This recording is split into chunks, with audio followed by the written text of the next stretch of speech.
আজকে আমি নতুন পেজ বা প্রোফাইল নিয়ে কিছু কথা বলতে চাই। যারা আমার মতো নতুন কাজ করছেন ফেসবুকে, আমরা যারা ছোটোখাটো ক্রিয়েটর, তাদের উদ্দেশ্যেই আমার এই ভিডিওটা বানানো। তো চলুন, কাকলির সংসারে সবাইকে আরও একবার স্বাগত জানিয়ে আজকের ভিডিওটা আমি শুরু করছি। ভিডিওটা স্কিপ করবেন না, হয়তো বা কারো কাজে লেগে যেতে পারে। ফেসবুক খুললেই দেখবেন এখন একটাই ভিডিও সামনে আসছে বারবার। কি আসছে বলুন তো? বড় মাপের যারা ক্রিয়েটার, যারা এখন সেলিব্রিটি হয়ে গেছে, যাদের আর পেছন দিকে তাকানোর কোনো প্রয়োজন হচ্ছে না, তারা ভিডিও বানাচ্ছে। কি বলছে? যে এই ভিডিওতে আপনারা লাইক কমেন্ট করে যান, আপনারাও অনেক ফলো পাবেন, অনেক ফলো ব্যাক পাবেন, এরকম নানা ধরনের কথা বলছে। আর সেই সব কথা শুনেই কিন্তু আমাদের মতো ছোটোখাটো ক্রিয়েটার অনেক আশা নিয়ে তাদের ভিডিওতে প্রবেশ করছি, তাদের লাইক করছি আর একটা গঠনমূলক কমেন্ট করছি। কিন্তু তার ফিডব্যাকে আমরা কি পাচ্ছি বলুন তো? কিচ্ছু না, বিগ জিরো পাচ্ছি। কেন বলুন তো? তারা তো সব সেলিব্রিটি হয়ে গেছে, বড় মাপের ক্রিয়েটার। তারা আর আমাদের দিকে ফিরে তাকানোর তাদের সময় নেই।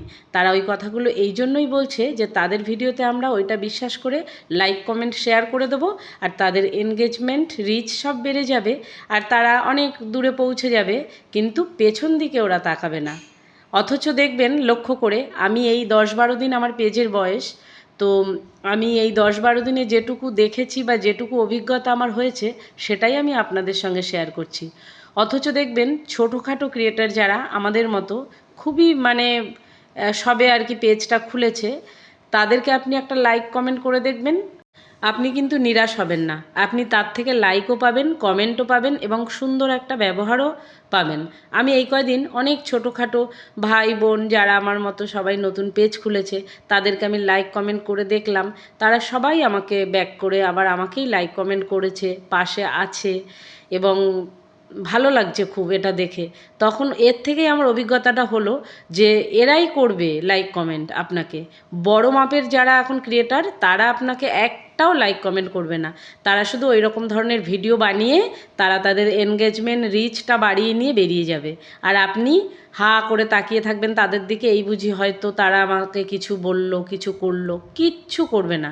আমি এই কদিন অনেকের ভিডিও দেখেছি, বড় বড় মাপের মানুষের ভিডিও দেখেছি। তাদের ভিডিও আমি বাড়ির কাজ ফেলে সময় বের করে করে তাদের ভিডিও দেখেছি, লাইক করেছি, কমেন্ট করেছি। আপনি শুধু লাইক কমেন্ট করলে হবে না তো, তাদের ভিডিওটা দেখতে হবে। না দেখলে ফেসবুক থেকে তারা বুঝে যাবে যে আপনি শুধু চালাকি করে লাইক কমেন্ট করছেন। তাই জন্য ভিডিওটা দেখতে হবে, আর আমি সেটাই করেছি, জানেন তো। ভিডিও দেখেছি, তাদের লাইক করেছি, কমেন্ট করেছি, কই কেউ তো আমাকে একটা কিচ্ছু করেনি। কারা করেছে বলুন তো? ওই যে ছোটো মাপের যারা, তারা আমাকে করেছে। আমি নামগুলো তাদের বলছি না। অনেকগুলো ভাই নতুন পেজ খুলেছে, তাদের প্রোফাইলে ঢুকে আমি তাদের ভিডিও দেখেছি, মন দিয়ে ভিডিও দেখেছি, ভালো করছে তারা, জানেন তো। কিন্তু যেহেতু এই যে ওরা নতুন, ওদেরকে কদর করার লোক কেউ নেই। যারা বড় মাপের, তারা শুধু বড় বড় ভিডিও বানাচ্ছে, আর তারা এনগেজমেন্ট রিচটা বাড়িয়ে নিয়ে বেরিয়ে যাচ্ছে। তাই আমার মতো যারা নতুন পেজ খুলেছেন বা প্রোফাইল খুলেছেন, তাদের উদ্দেশ্যে বলবো যে আমরা সবাই ছোটোখাটো যারা ক্রিয়েটার, তাদেরকে সাপোর্ট করব, তাদের ভিডিও দেখব, তাদের লাইক কমেন্ট করব। তাহলে তারাও একটা দিন তাদের কষ্টের মূল্য পাবে এবং তারা সফলতার মুখ দেখতে পাবে। তো আমার এই ছোট্ট ভিডিওটা কেমন হয়েছে, আর যদি কারোর কাজে লাগে, অবশ্যই একটা কমেন্ট করে জানাবেন, আর লাইক করতে ভুলবেন না। আর চলুন, সবাই ভালো থাকবেন, সুস্থ থাকবেন। নমস্কার।